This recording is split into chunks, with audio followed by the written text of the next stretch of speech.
Welcome to this ESS revision video for topic 8.1, and we're splitting 8.1 into two sections. The first section being about human populations, and the second one going into a bit more detail as to why populations change around the world.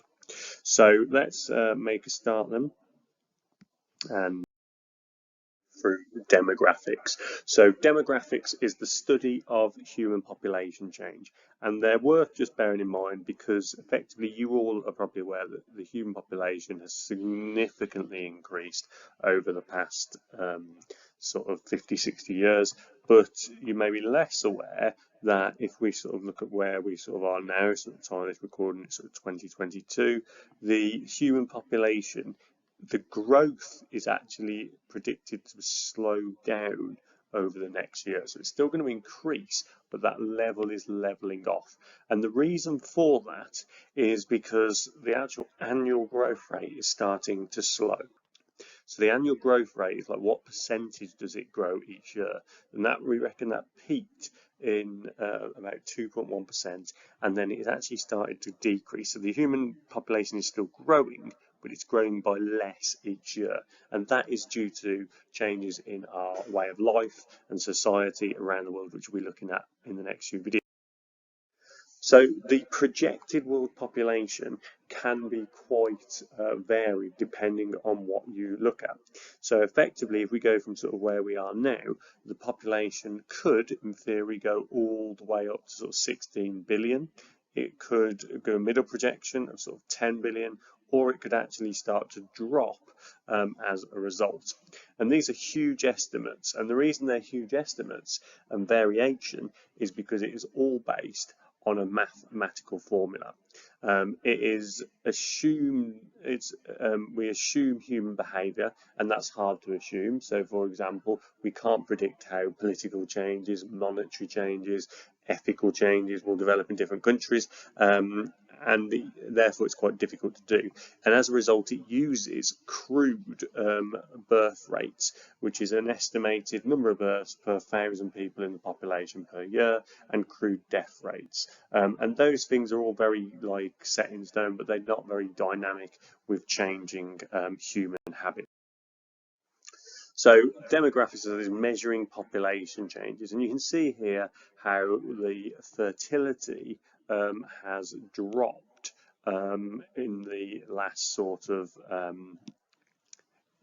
of 50 sort of years, and how it will continue to change in theory. And basically there are a couple of things that can affect the population. Obviously birth rate is an important thing. If there's more births, if there's a higher birth rate, you're going to have a bigger population. Obviously death rate, if more people are dying, you're going to have a decrease in population, but also immigration into a country. So obviously in the headlines a lot, the UK immigration is impendingly pushing the population up, but also emigration. So if places want to leave other countries, then their populations will drop as a result. And what fertility rates are is basically how many individuals the average person produces as a result. So if you think about it, if you have a man and a woman who have children, okay, there's two people, and if they have two children, that's two people leaving two people in the future. So if you have a fertility rate of 2, the population will be stable. If it's lower than 2, the population will decline. And if it's higher than 2, the population should increase. And that is what fertility rate means. So it means the average number of offspring a person has as a result. So the other thing though with fertility rate, which is worth you just bearing in mind, is that actually those numbers aren't an exact measurement.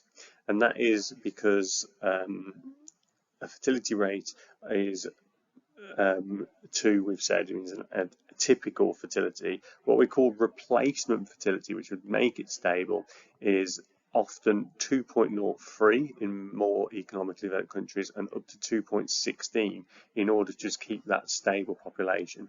And that is because it takes into account infant mortality rates. So the fact that some children will not survive, and therefore overall you need to have slightly more than 2 children on average to increase the population.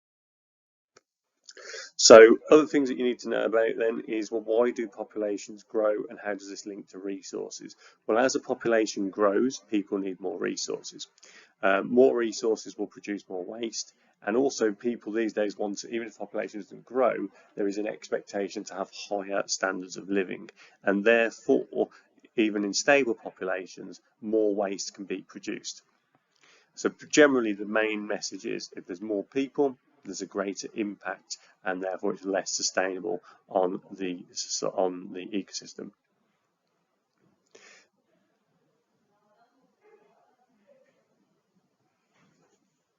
So the sustainability is a mixture of population size and resource demand, which we'll talk about when we do the natural capital lesson in the next few videos.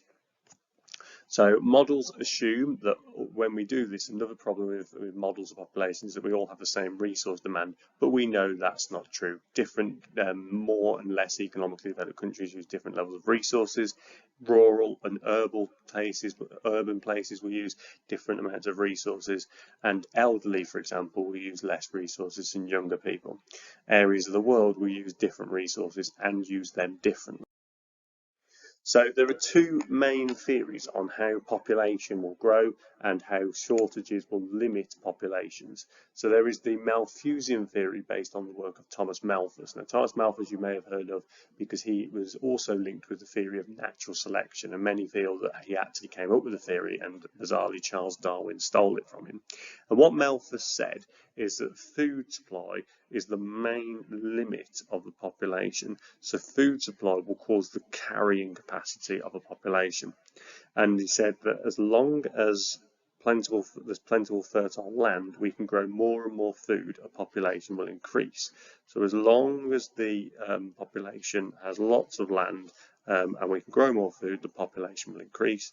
But at some point, a population will get to a point where you cannot grow any more food and you get to a maximum point. So as the population grows, you can see here, you get an increase in food, and then what you will get is this maximum point here called the Malthusian trap, which is where the ecosystem can no longer sustain that population. So he is saying it's based more on food. When you get to a maximum level, we can't grow any more food, and we hit this carrying capacity, because beyond this Malthusian trap, you start to get soil erosion and damage to the land, and therefore the food will actually drop, and therefore population will actually start to drop as a result.